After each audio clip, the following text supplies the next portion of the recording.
అయితే గలతీలకు రాసిన పత్రిక 5వ అధ్యాయము 22వ వచనం చదవండి అమ్మా. అయితే ఆత్మఫలమేమనగా ప్రేమ, సంతోషము, సమాధానము, దీర్ఘశాంతము, దయాళత్వము, మంచితనము, విశ్వాసము, సాత్వికము, ఆశానిగ్రహము. ఇట్టి వాటికి విరోధమైన నియమమేదియు క్రీస్తు యేసు సంబంధులు శరీరమును దాని ఇచ్చలతోనూ దురాశలతోనూ సిలువేసి ఉన్నారు. మనము ఆత్మను అనుసరించి జీవించిన వారమైతుమా, ఆత్మను అనుసరించి క్రమముగా నడుచుకుందాము. హల్లెలూయా. ఇప్పుడు ఎన్ని ఫలాలు? 9 ఫలాలు. ఇది ఒక విశ్వాసు ఆత్మఫలాలు. విశ్వాసిలో దేవుని ఆత్మ ఫలింపజేసే ఫలం. ఒక విశ్వాసిలో ఉండే ఆత్మ ఫలాలు అని అనుకుంటున్నాం, కానీ ఆ విశ్వాసిలో దేవుడే ఈ 9 ఆత్మ ఫలాలు, ప్రేమ, సంతోషము, సమాధానము, దీర్ఘశాంతము, దయాళత్వం, మంచితనం, విశ్వాసం, సాత్వికము, ఆశానిగ్రహం, ఇవన్నీ కూడా దేవుడు మన హృదయంలో ఫలింప చేయుటకు ఇష్టపడే దేవుడు అంటున్నాడు. ఇది సొంత ప్రయత్నం కాదు, సొంత ప్రయత్నం వల్ల వచ్చే పరిస్థితులు కాదు. పరిశుద్ధాత్మ. ఇక్కడ ఆత్మ ఫలమేమనగా, నేను శరీరాన్ని గురించి మాట్లాడట్లా, అంటే శరీరానుసారమైనటువంటి కార్యముల గురించి నేను మాట్లాడట్లా. ఎందుకంటే ఒక్కోసారి మన కోపం రావచ్చు, ఊరికి ఎందుకు ఇవన్నీ చెప్తున్నాను, నేను చెప్పట్లా. కానీ గత 3 వారాల నుంచి మనం ఆత్మ గురించి మాట్లాడుకుంటున్నాం, పరిశుద్ధాత్మ గురించి మాట్లాడుకుంటున్నాం. పోయిన వారము ఆత్మ నడిపించు మనిషి ఏ విధంగా ఉంటాడు అనే, ఒక స్త్రీ కానీ పురుషుడు కానీ ఎలాగ ఉంటాడు అనేది మనం తెలుసుకున్నాం. అయితే ఇప్పుడు మనము ఒక సొంత ఆలోచనలతో దేవుని ఆత్మ ఫలాలు మనం పొందలేం, కానీ ఆయనే మనలో ఆత్మ ద్వారా ఈ యొక్క కార్యమును, ఆత్మ ఫలాలు ఫలించే జీవితం జీవించుటకు మనకు ఆయన ఈ కార్యమును జరిగిస్తున్నాడు. పవిత్రతలో జీవించాలి, పవిత్ర ఆత్మ ప్రకారము నడుచుకోవాలి. పవిత్రతలో జీవించాలి, పవిత్ర ఆత్మ ప్రకారం మనం నడుచుకోవాలి. అలా కాకుంటే మన జీవితంలో ఇవి జరగవు, ఆత్మ ఫలాలు మన జీవితంలో ఫలించవు. కాబట్టి మనము మన ఆత్మీయ జీవితాన్ని ఏ విధముగా మనము ఈ లోకంలో మనము కలిగి ఉన్నామో మనల్ని మనమే పరిశీలన చేసుకోవచ్చు. ఇది మన ఆత్మీయ జీవితానికి ఎంతో, ఒక్కొక్కటి సంవత్సరానికి ఒకటి, ఎన్ని సంవత్సరాలకి? సంవత్సరానికి ఒకటన్నా, పోనీ నెలకు ఒకటన్నా మనం ఫలించే వారంగా ఉంటే అది దేవుని దృష్టికి చాలా మిగులు విలువ గల వ్యక్తిగా నువ్వు మారిపోతావు. చూడండి, మత్తయి సువార్త 13వ అధ్యాయము 23వ వచనంలో, మంచి నేలను విత్తబడిన వాడు వాక్యము విని గ్రహించువాడు. చదవండి ఎవరైనా. మత్తయి సువార్త 13వ అధ్యాయం 23వ వచనం. మంచి నేలను విత్తబడిన వాడు వాక్యం విని గ్రహించువాడు. అట్టివారు సఫలులై ఒకడు 100 ఒకడు 60 ఒకడు 30 ఫలించును. హల్లెలూయా, హల్లెలూయా. అంటే దీని అర్థం ఏంటంటే, వాక్యం విని గ్రహించువాడు.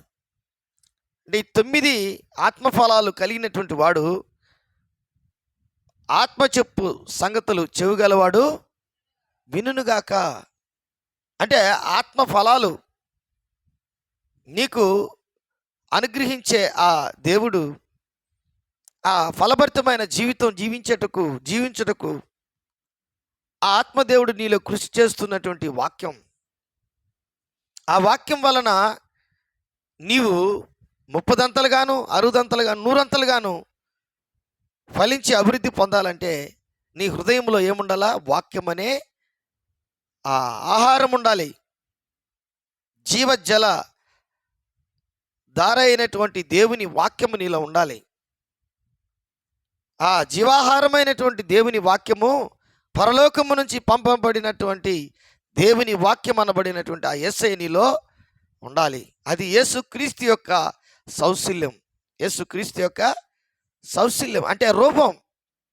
ఏమా ఈ మంచి ఆత్మఫలాలు అనే మాట మన జీవితంలో ఎప్పుడైతే మనము దేవుని దగ్గర పొందుకుంటామో, ఆ పొందుకున్నటువంటి వ్యక్తి ఏ విధంగా జీవిస్తాడో క్రీస్తును మనము చూస్తే అదే విధంగా కనబడతాడంట.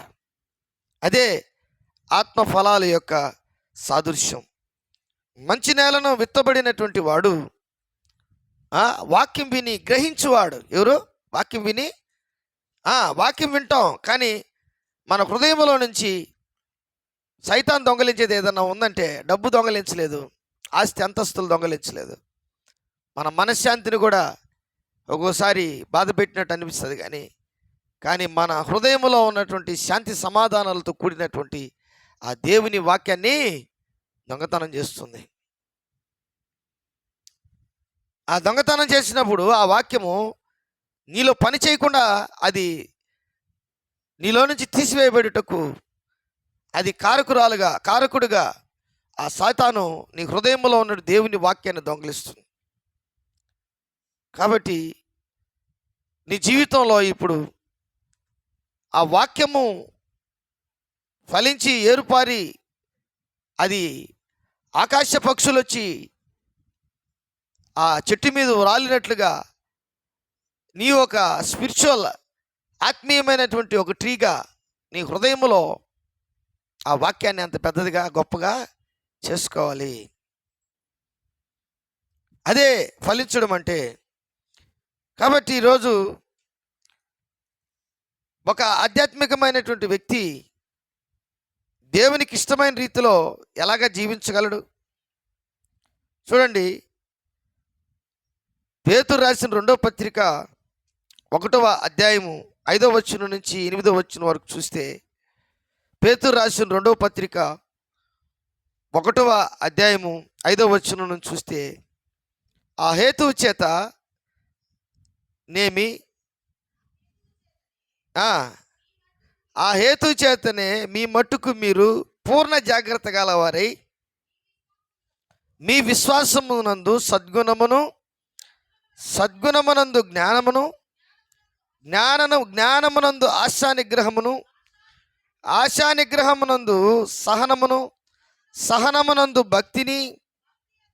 భక్తియందు సహోదర ప్రేమయందు దయను అమర్చుకొనిడి. ఇవి మీకు కలిగి విస్తరించిన ఎడల అవి మన ప్రభువైన యేసుక్రీస్తును గూర్చిన అనుభవ జ్ఞానము విషయములో మిమ్మను సోమరులైనను నిష్ఫైలైనను కాకుండా చేయును. చూసారా ఎంత గొప్ప విషయం? సోమరులైనను నిష్ఫలులైనను కాకుండా చేయడానికి దేవుని యొక్క ఆత్మ నీ జీవితంలో ఒక ఉన్నతమైనటువంటి స్థితిని దేవుడు కలిగించున్నాడు. ఇవి భక్తులకు, వేరే వారికి కాదు, జ్ఞానులకు, ఆశానిగ్రహం కలిగినటువంటి వారికి, సహనం కలిగినటువంటి వారికి, ఇంకా చెప్పాలంటే ప్రార్థన చేసుకునే వారికి, బైబిల్ చదివే వారికి, అంత మాత్రమే కాదు జాగ్రత్తగా ఉండేవారికి, హల్లెలూయా, విశ్వాసులకు, సద్గుణము కలిగినటువంటి వారికి, మంచి గుణము కలిగినటువంటి వారికి, ఇవన్నీ ఆ 9 ఆత్మఫలాలలో ఉన్నటువంటి విషయాలు తొలగిపోకుండా, జరిగిపోకుండా వాటిని క్రీస్తు మనకు అనుగ్రహించాడని వాటిని అనుభవిస్తూ మనం జీవించాలని దేవుడు కోరుకుంటున్నాడు. ఇది చాలా ముఖ్యమైనటువంటి విషయం. కాబట్టి దేవుని బిడ్డలారా, ఒక ఆధ్యాత్మికమైనటువంటి వ్యక్తి తన జీవితంలో దేవుడు చూడండి, 1 కొరింథీ 13:13 చూడండి. దేవుడు ఒక ఆధ్యాత్మికమైనటువంటి విషయాన్ని నీ జీవితంలో ఆ 9 ఫలాలకు సంబంధించినవి ఎన్ని ఉన్నాయో చూడండి. కాగా విశ్వాసము, నిరీక్షణ, ప్రేమ, ఈ 3ను నిలుచును. వీటిలో శ్రేష్టమైనది ప్రేమయే. నీకు నిరీక్షణ ఉండాలా, విశ్వాసం ఉండాలా, ప్రేమ ఉండాలా. అన్నిటికంటే గొప్పది ప్రేమ. నిరీక్షణ ఉండాలా, విశ్వాసం ఉండాలా. కానీ విశ్వాసం ఉంటే క్రియలు కూడా ఉండాలా.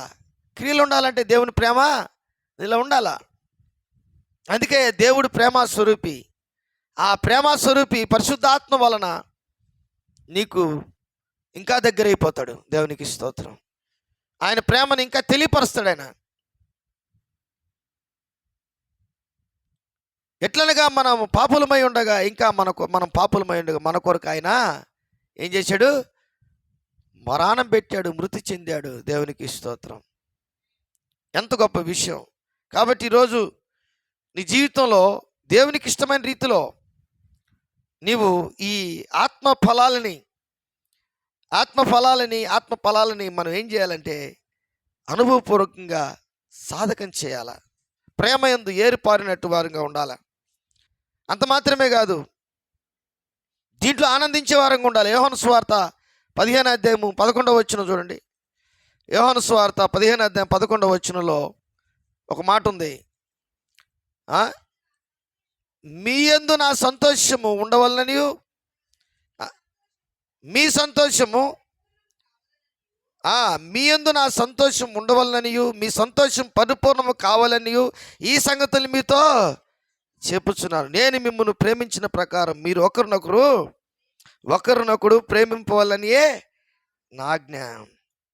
తన స్నేహితుని కొరకు తన ప్రాణం పెట్టువానికంటే ఎక్కువ ప్రేమ గలవాడు ఎవడు లేడు. నేను మీకు ఆజ్ఞాపించిన వాటిని చేసిన యెడల మీరు నా స్నేహితులై ఉందురు.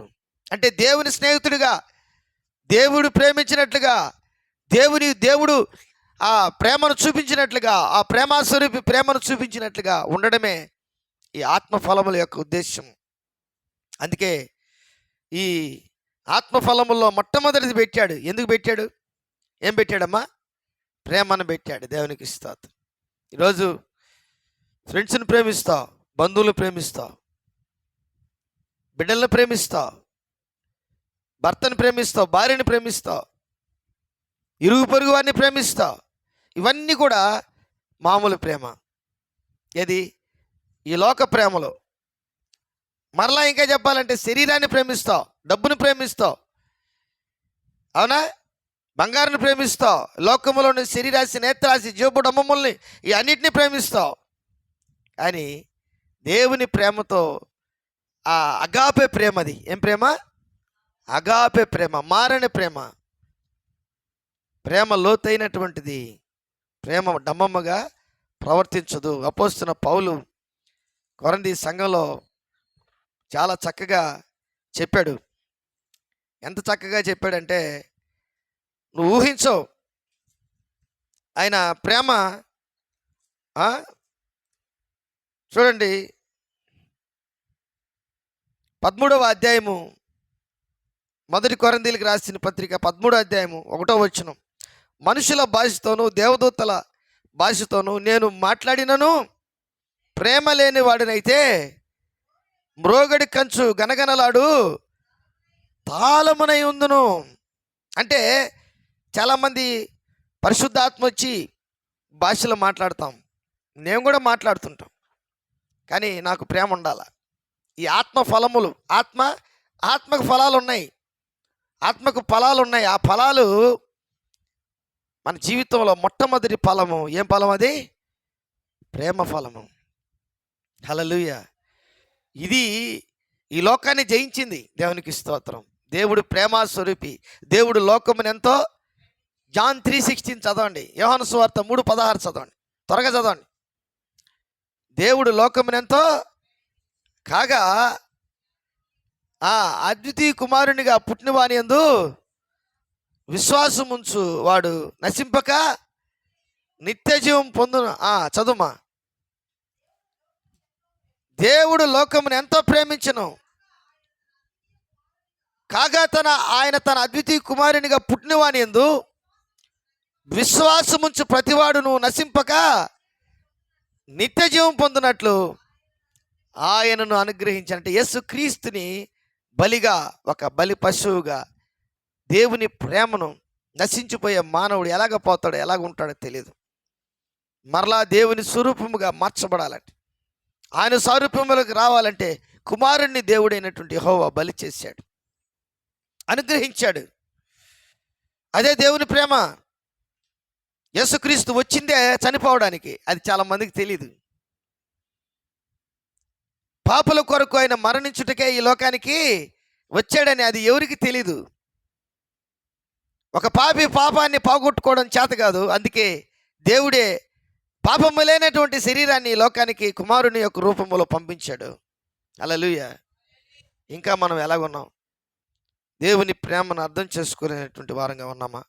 మనుషుల భాషతోనూ దేవదూతల భాషతోనూ నేను మాట్లాడినను ప్రేమ లేని వాడినైతే మ్రోగడి కంచును గనగనలాడు తాళమయుందును.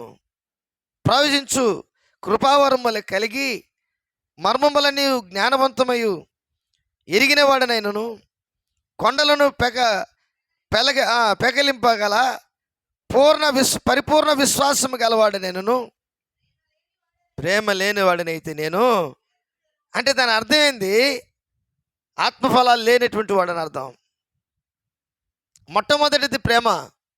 ఈరోజు నువ్వు ₹1,00,00,000 ఇచ్చి నా దగ్గరికి ఇంక రాబాకంటే ఏందని అర్థం? చెప్పండి. ప్రేమ ఉందా? నువ్వు ఇచ్చి కూడా దానికి ప్రతిఫలము నువ్వు బ్రతుకు దినమలేని సమాధానంతో, ప్రేమతో నువ్వు జీవించాలి. పెదవులతో చెప్పడం కాదు నేను ప్రేమిస్తున్నాను, హృదయంతో చెప్పడం కాదు నిన్ను ప్రేమిస్తున్నాను, నీ క్రియలు కనబడాలి. నువ్వేం చేస్తున్నావో దాన్ని, నువ్వు ఏదైతే ఒప్పుకుంటున్నావో, ఏదైతే నీ జీవితంలో జరిగిస్తున్నావో అది కనబడాలా. అప్పుడే నీలో ఆత్మకు ఫలములు ఉన్నాయి కదా, ఆ ఫలముల్లో ఒకటైనా నువ్వు ఫలించే వ్యక్తిగా ఉంటావు. ఆత్మ నడిపించు మనిషిగా ఉంటావు. పరిశుద్ధాత్మకు సంతోషం అప్పుడు, లేకపోతే సంతోషం లేదు. అదే చెప్తున్నాడు దేవుడు. 3వ వచనం చూడండి. బీదల పోషణ కొరకు నా ఆస్తి అంతయు ఇచ్చినను, కాల్చబడుటకు నా శరీరం అప్పగించినను ప్రేమ లేని వాడినైతే నాకు ప్రయోజనం ఏమీ లేదు. ఎలాంటి మాట ఇది? అంటే మనం అన్నదానాలు చేస్తాం, వస్త్రదానం చేస్తాం, ఇంకా చెప్పాలంటే చాలామందికి పేదోళ్ళ దగ్గరికి వెళ్ళి మనం దాన ధర్మాలు చేస్తూ ఉంటాం, మంచిదని చెప్పి. కానీ దేవుని యొక్క ప్రేమ ఖచ్చితంగా నీలో ఉంటేనే, నువ్వు చేసిన దానికి ప్రతిఫలం నువ్వు పొందాలని నువ్వు చూడాలా. అది ఎవరు చూడాలా? మనుషులుగా చూడాల్సింది. కొంతమంది చెప్తుంటారు, నేను దాన ధర్మాలు చేసి నేను పేదవాడిని అయిపోయానంట. ఏమంటారు? నేను దాన ధర్మాలు చేసి నేనే పేదవాడిని అయిపోయాను, ఇంక నేను చేయను అంటే దాని అర్థం ఏంది?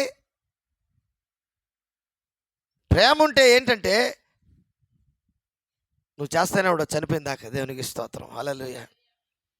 దాన ధర్మాల కంటే, దాని అర్థం ఏంటి? ధర్మాల కంటే, నీ జీవితంలో ఆస్తి అంతస్తులు ఇవ్వడం కంటే కూడా ప్రేమించడం ముఖ్యం. చప్పట్లు కొట్టి దేవుని మహిమపరచండి. ఎవరి ప్రేమతో? దేవుని ప్రేమతో. ఈరోజు చాలామంది ఒక ఫంక్షన్ చేసుకున్న బంధువులకు పిలవరు కానీ భిక్షకాయలకు అన్నం పెడతారు. అది ఎంతవరకు కరెక్టు చెప్పండి? బంధువులకి ఏం పెట్టను, వాళ్ళంటే నాకు వాళ్ళకి పెట్టి ప్రయోజనము లేదు. అంటే దాని అర్థం ఏంది? దేవుని ప్రేమ నీలో కోల్పోయావు. దేవుని ప్రేమను కోల్పోయావు కాబట్టి నువ్వు బంధువులను ప్రేమించట్లేదు. బంధువులను ప్రేమించలేకపోతున్నావు కనుక నీ జీవితంలో ఆ భిక్షగాళ్ళు ఏంటంటే అడుక్కునేవాళ్ళు కాబట్టి నువ్వు వేసేసి వాళ్ళు నీ జోలికి రారు కాబట్టి, వాళ్ళు నీతో పలకరు కాబట్టి, నీవు ఇచ్చే అన్నాన్ని ఆ రోజు తినేసి ఏదో సంతోషపడతారు కాబట్టి అక్కడ ఆ విధంగా చేస్తున్నావు. కానీ ఇక్కడ బైబిల్ ఏం చెప్తుందంటే, బీదల పోషణ కొరకు నా ఆస్తి అంతా ఇచ్చినను, కాల్చబడుటకు నా శరీరమును అగ్నికి అప్పగించుకున్నాను, నా శరీరం అప్పగించుకున్నాను, ప్రేమ లేని వాడినైతే నాకు ప్రయోజనం ఏమీ లేదు. అసలు ప్రేమ ఇక్కడ 4వ వచనంలో చెప్తున్నాడు, ప్రేమ దీర్ఘకాలము సహించును. ఏం చేస్తుంది?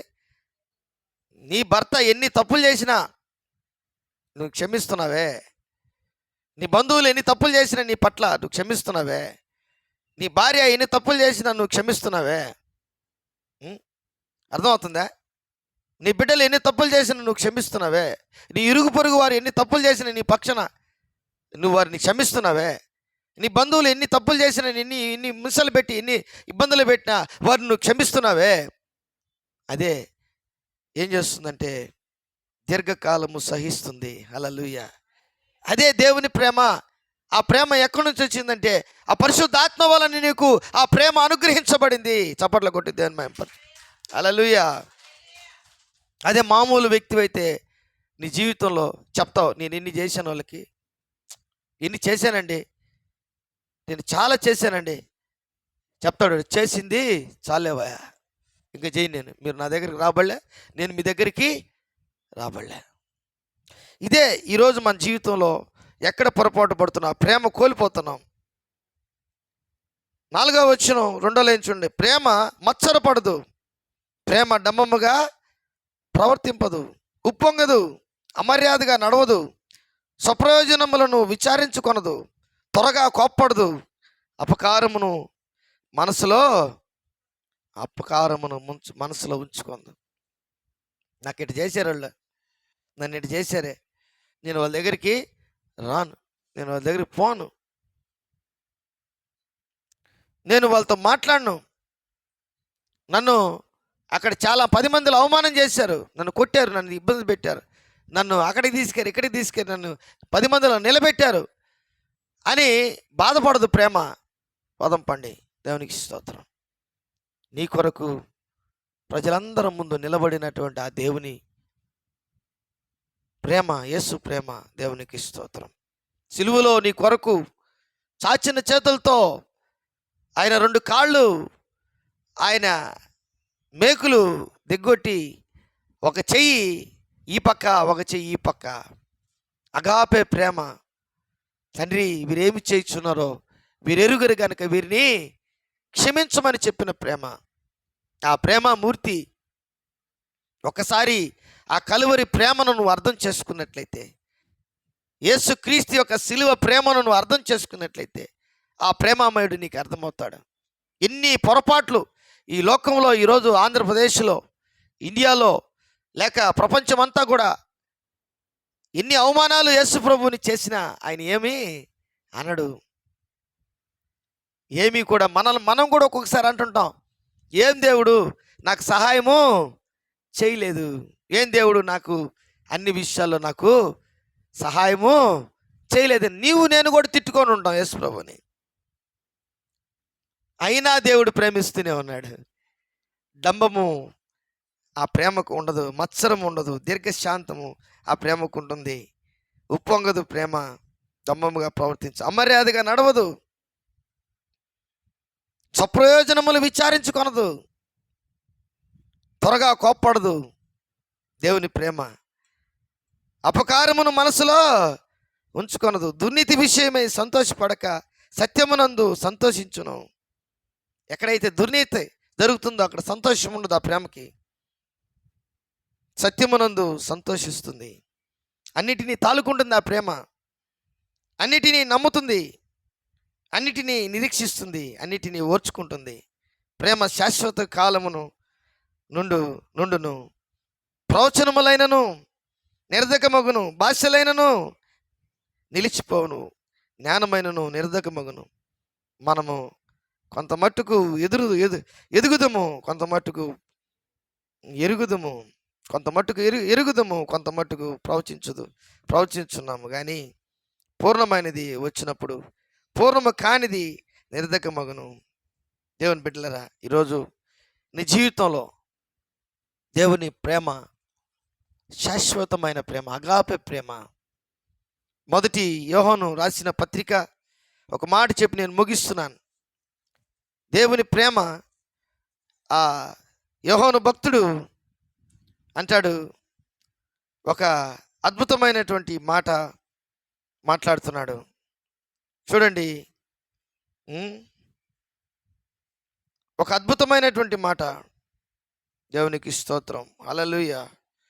ఈరోజు నీ జీవితంలో, నా జీవితంలో మొదటి యోహాను 4:7 చూడండి. మొదటి యోహాను, ప్రియులరా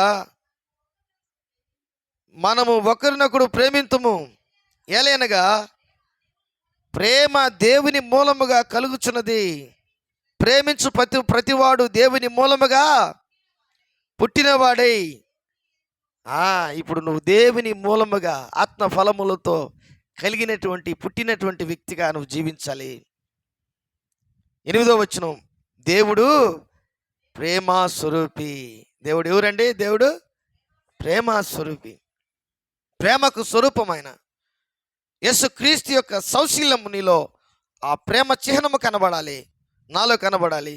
ప్రేమ లేనివాడు దేవుని ఎరగడు. మనము ఆయన ద్వారా జీవించినట్లు దేవుడు తన అద్వితీయ కుమారుని లోకములోనికి పంపెను.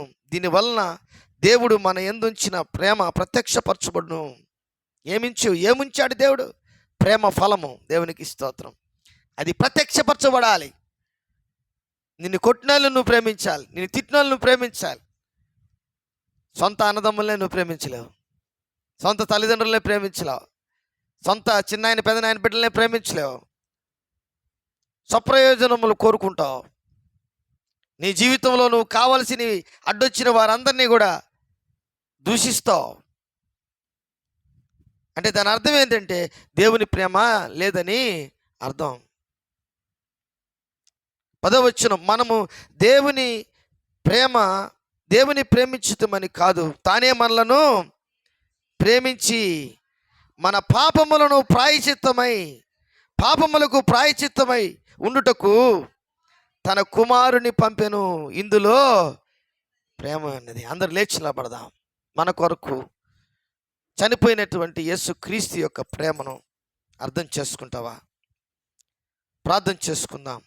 ప్రేమ నమ్మకం కలిగినటువంటి నా యేసయ్య,